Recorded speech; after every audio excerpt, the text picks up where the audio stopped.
তো বানিয়ে নেব ইলিশ মাছের লেজা মুড়ো তেল দিয়ে পালং শাকের চচ্চড়ি। তো এখানে আমি হালকা করে ইলিশ মাছটা ভেজে রেখে দিয়েছি। ফোড়নে দেব শুকনো লঙ্কা,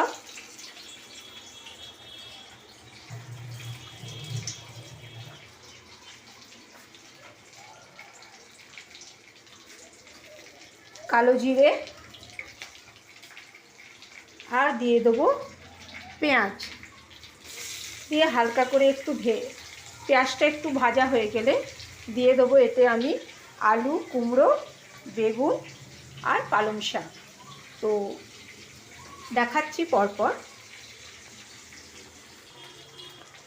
মাছের সাথে হালকা করে কালো জিরে, শুকনো লঙ্কা, পেঁয়াজটা ভেজে নিয়েছি।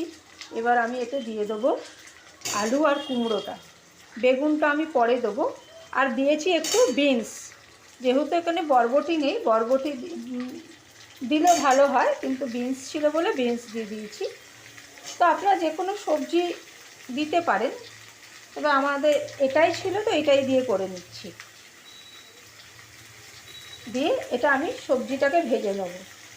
বেগুনটা এখন দেব না, সবজিটা আধ ভাজা হলে তবে বেগুনটা দেব। তো এখানে আমার আলু পেঁয়াজের সাথে মাছের সাথে কুমড়ো আর বিনস আলু ভাজা হয়ে গেছে, আধ ভাজা হয়ে গেছে। এবার আমি দিয়ে দেবো বেগুনটাও আমি হালকা ভেজে নেব।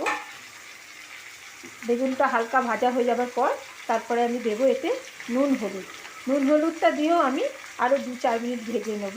তারপরে আমি দেব শাকটা। তো এখানে নুন হলুদ দিয়ে সবজিটাকে কষে নেব। আমার মোটামুটি আনাজ সিদ্ধর মতো হয়ে এসেছে। এতে জল দেব না, দিয়ে দেবো আমি এতে 4টে শুকনো লঙ্কা ফোড়ন দিয়েছি, তাই ঝালের জন্য আরও 4টে কাঁচা লঙ্কা দিয়ে দেবো।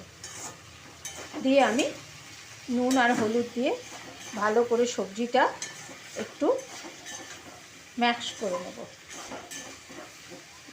মেশালে মোটামুটি আলু আর কুমড়ো আমি ছোট ছোট করে কেটেছি, তাই জল এতে বেশি দেব না, শাকের জলে এটা সিদ্ধ হয়ে যাবে। এটা একদম কষা হয়ে গেছে ইলিশ মাছের সাথে সবজিগুলো।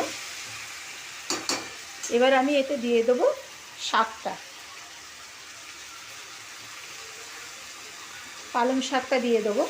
দিয়ে ভালো করে মিশিয়ে আমি এটা ঢাকা দিয়ে দেবো। দিয়ে একদম শুকনো শুকনো করে নামিয়ে নেব। তাহলেই আমার ইলিশ মাছ দিয়ে পালং শাক চচ্চড়ি একদম